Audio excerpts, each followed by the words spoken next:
curious, that's a panic attack. Sorry if I gave a random erection. Probably thinking I'm a telekinetic. Oh, wait, you a fan of the magic? Poof, pussy like an Alakazam. I heard from a friend of a friend that that dick was a 10 out of 10. Bismillahirrahmanirrahim. Assalamualaikum warahmatullahi wabarakatuh. Warga sekalian, bertemu kita dalam gelanggang forum remaja. Topik kita pada hari ini ialah pengurusan yang cekak dalam industri kelapa sawit untuk menyanggah pandangan negatif negara barat mengenai isu minyak sawit tempatan. Hadirin sekalian, sebelum saya memperkenalkan ahli-ahli panel kita sedia maklum bahawa Malaysia merupakan negara kedua yang menyumbang pengeluaran minyak kelapa sawit selepas Indonesia. Malaysia juga mengeksport minyak sawit ke hampir 160 negara dengan China, India dan Kesatuan Eropah sebagai pasaran terbesarnya. Namun begitu, di sebalik kegemilangan industri kelapa sawit, terdapat juga bermulut yang mengatakan industri kelapa sawit telah menjadi asbab utama kepada pencemaran. Di sesetengah negara barat juga telah mengadakan kempen untuk memburuk-burukkan minyak sawit. Sesetengah negara barat juga telah menggantikan minyak sawit dengan soya dan jagung. Hal ini menyebabkan pengeluaran minyak kelapa sawit seperti di Malaysia agak terjejas akibat kesan daripada sebahagian negara Eropah yang menggunakan alternatif lain bagi menggantikan minyak sawit. Justeru, masalah ini perlu dilihat dalam skop yang lebih besar jika ianya ingin diselesaikan. Sesuai dengan tajuk forum kita pada kali ini ialah pengurusan cekak dalam industri kelapa sawit. Sebelum mengupas tajuk ini dengan lebih mendalam, terlebih dahulu mari kita berkenalan dengan 4 orang ahli panel kita pada hari ini. Baiklah, saya memperkenalkan panel pertama kita iaitu Nur Alia Darwissyah Hinatan Anggun. Selamat datang saudari. Seterusnya, ahli panel kedua yang amat pemalu tapi bijak berkata-kata. Orangnya iaitu Nur Anis Sabrina. Selamat datang juga buat saudari. Seteruskan lagi dengan panel ketiga Ingatan Ayu iaitu Nur Syazin. Selamat datang saudari. Dan panel terakhir kita iaitu panel keempat Nur Syamimi Bahaya yang amat cerita orangnya. Selamat datang juga buat saudari. Baiklah, sebelum saya menyimpan lebih jauh, soalan saya pada panel pertama, apakah kaedah pertama pengurusan lestari dalam industri kelapa sawit? Terima kasih saudari pengurusi, saudari Nur Adina. Sidang hadirin dan ahli panel yang dihormati, sungguh menarik persoalan yang diajukan oleh saudari pengurusi tentang kaedah pengurusan lestari dalam industri kelapa sawit. Apakah kaedah pengurusan cekak dalam industri kelapa sawit ini? Sidang hadirin yang dihormati, pengurusan lestari dalam industri kelapa sawit bermaksud perancangan, penyusunan, pengarahan dan pengawalan dalam industri kelapa sawit yang cekap dan berkesan bagi memastikan persekitaran kekal terpelihara. Skop pengurusan lestari ini merangkumi penggunaan tanah, air, sisa, kualiti udara dan sisa kelapa sawit yang terhasil. Sidang hadirin yang dikasihi, penggunaan tanah yang betul, pembajaan secara berkala dan penuaian yang mengikut piawaian akan membuahkan hasil yang tinggi kepada ladang kelapa sawit. Kelapa sawit sesuai ditanam di kawasan tanah liat gembur dan gambut. Tanah paya kurang sesuai bagi tanaman kelapa sawit. Namun dengan pengurusan sistem pengairan dan pembajaan cekak, jenis-jenis tanah ini boleh juga digunakan bagi menanam kelapa sawit. Terima kasih kembali kepada panel pertama kita. Sebentar tadi, panel pertama ada mengatakan penggunaan tanah yang betul, pembajaan serta berkala dan penuaian mengikut piawaian yang akan membuahkan hasil yang tinggi kepada ladang kelapa sawit. Kelapa sawit juga sesuai ditanam di kawasan tanah liat, gembur dan gambut. Bolehkah saudari panel kedua menerangkan lagi tentang kaedah pengurusan lestari dalam industri kelapa sawit yang akan memberi kesan kepada kualiti udara? Terima kasih saudari pengurusi. Soalan yang amat menarik daripada pengurusi kita pada hari ini. Antara skop pengurusan lestari industri kelapa sawit ialah kualiti udara akan meningkat kerana apabila gas karbon dioksida dibebaskan maka ia akan diserap untuk proses fotosintesis dan membebaskan gas oksigen. Pelestarian alam sekitar dalam pertanian boleh ditafsirkan sebagai penjagaan sistem semula jadi dan sumber-sumber yang di mana ladang itu bergantung untuk kekal subur. Menurut Timbalan Menteri Alam Sekitar Datuk Dr. Ahmad Masri Rizal Muhammad berkata, ia merupakan pemantauan secara berkala di peringkat pelaksanaan projek bagi aktiviti-aktiviti pertanian atau perladangan. Oleh itu, kualiti udara semakin baik dengan proses fotosintesis oleh pokok-pokok kelapa sawit. Hal ini dapat menambah kandungan oksigen dalam udara dan menyingkirkan karbon dioksida yang berlebihan daripada udara untuk mengekalkan kandungan karbon dioksida dalam udara. Di samping itu, mewajibkan penyediaan orang yang berwibawa dan juga bertanggungjawab dalam pengurusan alam sekitar di tapak projek dan pelaporan pengawasan kualiti udara secara berkala. Usaha kementerian dalam meningkatkan pemantauan aktiviti perladangan bagi memastikan alam sekitar dan kualiti udara dapat terpelihara. Hal ini boleh dilihat dalam situasi penggunaan drone dalam peladangan kelapa sawit. Walaupun drone telah digunakan pakai secara meluas tetapi penambahbaikan boleh dibuat supaya penghasilan sawit boleh dilaksanakan secara lestari. Sebenarnya drone boleh membantu meningkatkan penghasilan dan produktiviti dan pada masa yang sama membantu menyelesaikan masalah persekitaran yang sekarang membelenggu sektor kelapa sawit.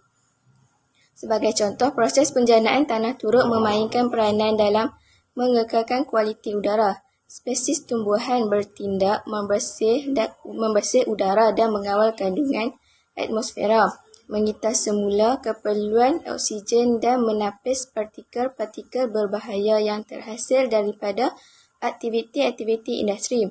Usaha kerajaan untuk meningkatkan kualiti udara dalam industri kelapa sawit termasuklah meningkatkan kesedaran pihak awam agar dilakukan dengan lebih meluas.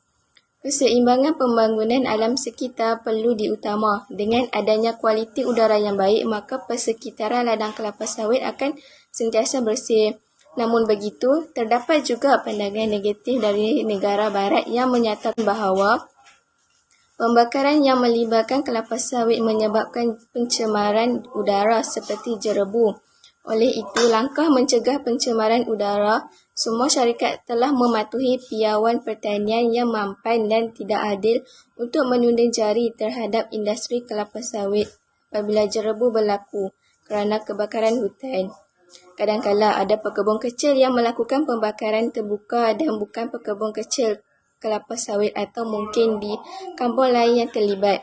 Oleh hal demikian, pembakaran hutan berlaku adalah kerana untuk menanam kelapa sawit. Terima kasih kepada panel kedua kita. Sekarang sudah terang lagi bersuluh bahawa industri kelapa sawit tidak akan menyebabkan berlaku masalah pencemaran, namun akan menyebabkan kualiti udara semakin meningkat kerana apabila gas karbon dibebaskan, maka ia akan menyerap untuk proses fotosintesis dan membebaskan gas oksigen. Jika dua panel kita tadi sudah menerangkan tentang cara pengurusan yang lestari dan kesan kepada kualiti udara dan industri kelapa sawit, saya ingin meminta panel ketiga kita untuk menghuraikan lagi tentang kaedah pengurusan lestari dalam industri kelapa sawit yang berkaitan dengan pengurusan sisa. Terima kasih kerana menjemput saya untuk berbicara pada majlis forum ini. Saya akan membahaskan tentang pengurusan air sisa. Antara masalah yang kritikal dalam pemprosesan minyak kelapa sawit adalah pengurusan buangan hasil pembuatan minyak kelapa sawit itu sendiri. Selain itu, sisa-sisa itu mengandungi sejumlah besar pepejar dan sisa air tercemar itu dikenali sebagai influen kilang kelapa sawit atau POME. Influen yang mencemarkan ini bakal menjadi masalah besar kepada alam sekitar sekiranya tidak dirawat sebelum dibebaskan berdasarkan nilai yang ditetapkan oleh Jabatan Alam Sekitar Malaysia. Seterusnya, sistem rawatan menggunakan kolam merupakan cara paling kerap digunakan untuk merawat sisa kumbahan sawit. Memang tidak dapat dinafikan bahawa POME merupakan antara penyumbang punca pencemaran utama di Malaysia. Berikutan fakta ini, pihak kerajaan mengambil inisiatif untuk menguatkuasakan undang-undang dan peraturan di mana influen yang dibebaskan haruslah mematuhi tahap piawaian tertentu sebelum dibuang ke sumber air. Oleh yang demikian, rawatan POME menerusi teknologi anaerobik yang merupakan rawatan alternatif menunjukkan potensi yang tinggi dalam mengatasi masalah pencemaran ini. Akhir sekali, air sisa dari kilang minyak sawit juga diproses untuk menghasilkan baja organik dan bahan tenaga biogas. Contohnya seperti tempurung yang dibakar untuk mendidihkan air dan sabuk dijadikan permaidani dan tekstil. Panel kita yang ketiga tadi menerangkan kaedah pengurusan lestari dalam industri kelapa sawit yang berkaitan dengan pengurusan air sisa iaitu air kumbahan dari kilang minyak sawit diproses untuk menghasilkan baja organik dan tenaga biogas. Seterusnya, saya teruskan lagi dengan panel keempat kita bagi menerangkan lagi tentang kaedah pengurusan lestari dalam industri kelapa sawit yang berkaitan dengan pengamalan konsep sifar dalam sisa kelapa sawit. Terima Terima kasih pengerusi. Berdasarkan soalan yang ditanya, menurut pengerusi skim UKM YSD, Profesor Dr. Muhammad Sabri Taklif, yang juga Ketua Penyelidik, pihaknya berbangga dapat berkongsi hasil penyelidikan yang dilihat antara model terbaik dalam urus takbir sisa pemprosesan minyak kelapa sawit dengan kaedah sisa sifar.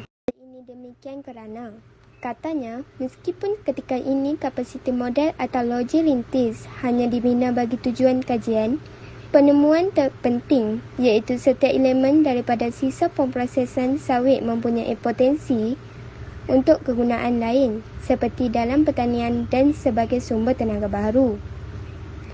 Saya jelaskan lagi dengan jenis biojisim yang terhasil daripada sisa kelapa sawit seperti pelepah yang dijadikan baja, tempurung dibakar untuk mendidihkan air dan pom dijadikan biogas dan oleh itu, sisa biojisim ini mampu menawarkan pulangan ekonomi menarik melalui penghasilan produk nilai tambah yang memberikan manfaat sejagat. Secara tidak langsung mengatasi masalah membabitkan pencemaran alam sekitar. Hal ini demikian kerana keupayaannya dalam menghasilkan produk nilai tambah mula dilihat sebagai sumber utama yang mampu melestarikan ekonomi negara. Bagi mencapai matlamat, membawa industri sawit mencapai strategi sifar sisa, beberapa proses pemulihan dijalankan ke atas cecair logam yang terhasil kerana ia mengandungi bahan lignoselulosik tinggi iaitu hemiselulosa dan lignin yang berupaya melalui proses itu. Inisiatif yang dijalankan ini ialah hasil kerjasama baik yang dapat membuka lebih banyak peluang ekonomi di Malaysia dan global. Terima kasih saya ucapkan kepada keempat-empat ahli panel kita kerana sudi hadir dan sudi menyuarakan pendapat masing-masing. Moga apa yang kita dapat hari ini tidak sekadar masuk telinga kanan, keluar telinga kiri. Kesimpulannya, industri kelapa sawit banyak membantu dan memberikan kesan yang amat positif dalam alam sekitar dan sekaligus dapat membantu negara Malaysia dalam menjadi pengeluar kedua yang terbesar selepas Indonesia dalam pengeluaran minyak sawit. Industri kelapa sawit juga telah menjadi tulang belakang ekonomi luar bandar dalam negara yang dapat membantu rakyat dalam menjana pendapatan yang lumayan. Sebelum mengakhiri kata, terimalah serangkap pantun indah daripada saya. Tualai padi antara masa, esok jangan layu-layuan. Intalah kami antara nampak, esok jangan rindu-rinduan. Salam hormat, cerah-cerah selalu. Akhir kalam, orang putih, orang Pakistan, terima kasih, syukran jazilan. Wabillahi taufiq wal hidayah. Assalamualaikum warahmatullahi wabarakatuh.